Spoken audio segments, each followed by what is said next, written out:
L'invité du jour est un homme qui murmure à l'oreille des grands dirigeants d'entreprise. Il s'appelle Charlie Clark et c'est le dirigeant et fondateur de Tarte à la Com. Bonjour Charlie. Bonjour Loïc.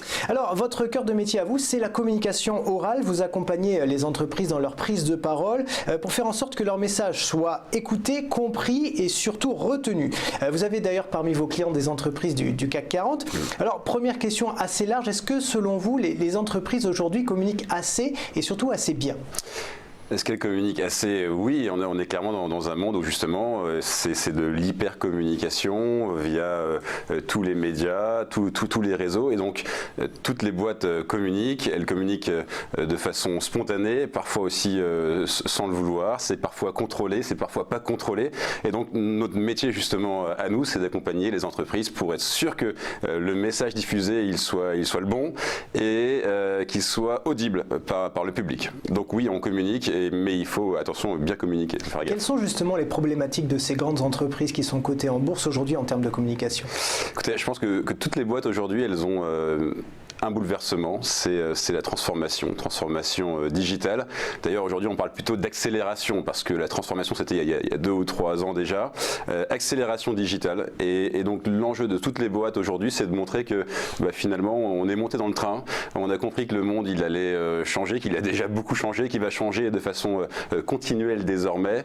Et donc, on est dans le train, on avance et on se transforme. Voilà, ça c'est l'enjeu, à la fois à l'externe et en interne aussi auprès des équipes.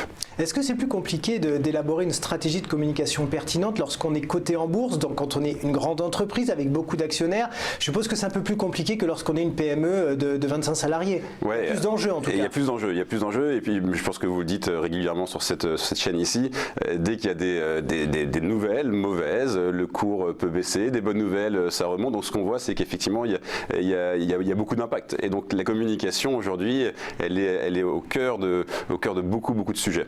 Voilà. Alors, si on prend l'exemple, vous parliez de moments un petit peu compliqués, de haut et de bas, Facebook. Il y a eu le Cambodia Papers, là, enfin bon, en tout cas les fuites de données, hein, on a appris ça, que Facebook ne contrôlait pas des afflux de hackers.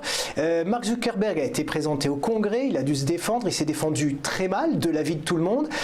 Comment on peut analyser cette communication d'un dirigeant une entreprise énorme qui est cotée en bourse, qui a des millions d'actionnaires?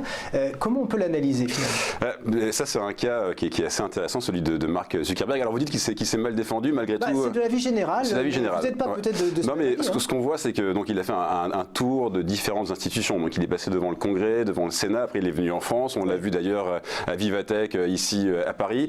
Ce qu'on voit quand même, c'est que quand il est passé devant le Sénat américain, il a été plutôt rassurant et on a un cours de l'action Facebook qui remonte de 4,5%.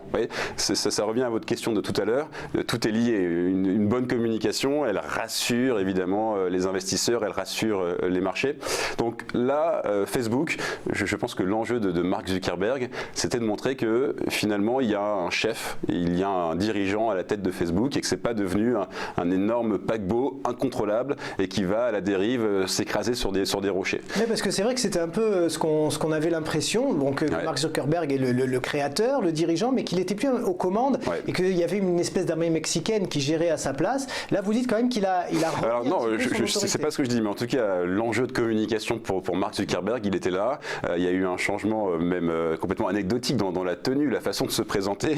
Il n'est pas venu arriver en t-shirt ou en chemise comme il le fait d'habitude. Il est venu cravaté, bien habillé. Il y a eu une volonté de rassurer et de dire, ok, il y a un dirigeant à la tête de Facebook, je suis ce dirigeant, donc rassurez-vous, il y a eu effectivement des erreurs, je les assume, mais aujourd'hui on les maîtrise et ça va aller. Voilà, c'était le message. Justement, il y a une technique de communication.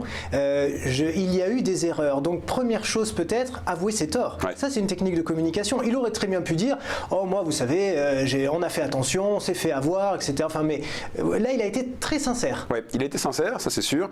Et il y avait quand même une volonté de montrer que finalement c'était pas juste le problème de Facebook, c'est aussi le problème d'un système qu'il faut réguler clé au niveau mondial et que finalement, lui, aujourd'hui, il est le chef de proue d'un mouvement justement on va dire de clarification des choses. Okay. Donc oui, il est le chef et oui, il est responsable, mais finalement, on est tous responsables. C'est un peu aussi le message de Mark Zuckerberg. Donc en communication de crise, premier conseil du spécialiste de communication, être sincère. Être sincère, être transparent. Ça c'est un mot-clé aujourd'hui.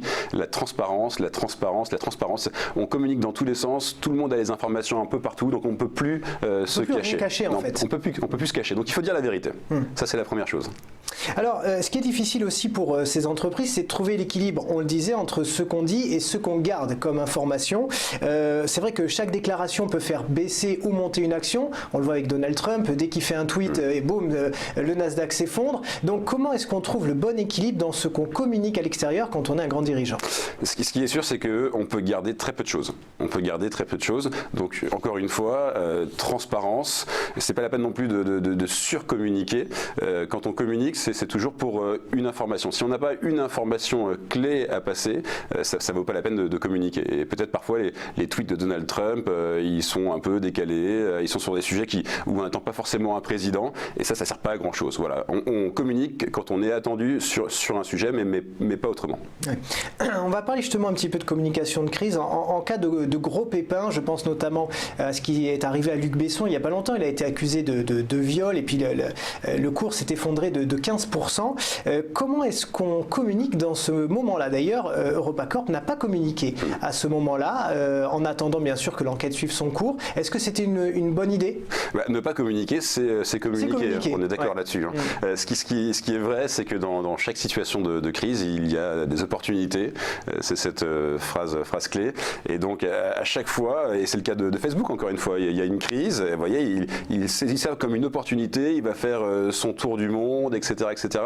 Et donc, il faut forcément réagir. Okay, on ne peut pas faire le dos rond, ça c'est plus possible. On réagit soit en communiquant pas, et donc on communique d'une certaine façon, soit en assumant un message clair. Alors comment est-ce qu'on emploie, enfin quel vocabulaire en fait on choisit pour rassurer? Comment est-ce qu'on parle? Ouais. Alors, il y a une chose qui est clé aujourd'hui, et qui est clé depuis toujours, mais qui est au cœur de la communication orale, c'est que le public, il n'a qu'une seule envie, c'est qu'on lui parle de lui. Et quand je vous parle aujourd'hui, finalement, si je vous parlais de vous, Loïc, vous seriez beaucoup plus intéressé que tous les autres sujets que je vais aborder aujourd'hui. Et ça, c'est vrai à tous les niveaux, et c'est vrai aussi de façon très large. Donc, la première des choses, c'est de s'adresser au public, de lui parler de lui. Et lui parler de lui, ça veut dire quoi? Ça veut dire lui montrer les bénéfices de ce qu'on raconte. Voilà. Si vous êtes en train de lui démontrer les bénéfices de ce que vous dites pour lui, pour celui qui nous écoute, ben là, vous êtes sûr que vous allez être retenu. Ouais. Alors, on va conclure en profitant de vos conseils sur la prise de parole en public. On sait que beaucoup de grands dirigeants, bien sûr, ont des conventions, ils doivent parler aux médias. C'est très compliqué parce qu'on n'a pas tous votre gouaille, par exemple, pour parler devant les médias. Donc, est-ce que vous auriez des conseils très précis à donner aux dirigeants qui nous regardent et qui ont peut-être des problèmes à prendre la parole comme ça en public? Je vais en donner deux, si vous le voulez bien, ce matin. Le premier, c'est qu'on prend la parole avec ses pieds. On prend la parole avec ses pieds, ça veut dire quoi? Ça veut dire qu'il faut déjà avoir une posture stable. Très souvent, quand on est sur scène, dans des assemblées générales, présentation des chiffres, des conventions, on a tendance à beaucoup bouger sur scène. Et ça va diluer votre message et ça va vous faire perdre en autorité, en légitimité. Donc la première chose, c'est qu'on est très très stable sur ses appuis. Okay, on prend la parole avec ses pieds. Et puis le deuxième conseil, c'est que communiquer, c'est apprendre à se taire. Et ça, c'est la force du silence.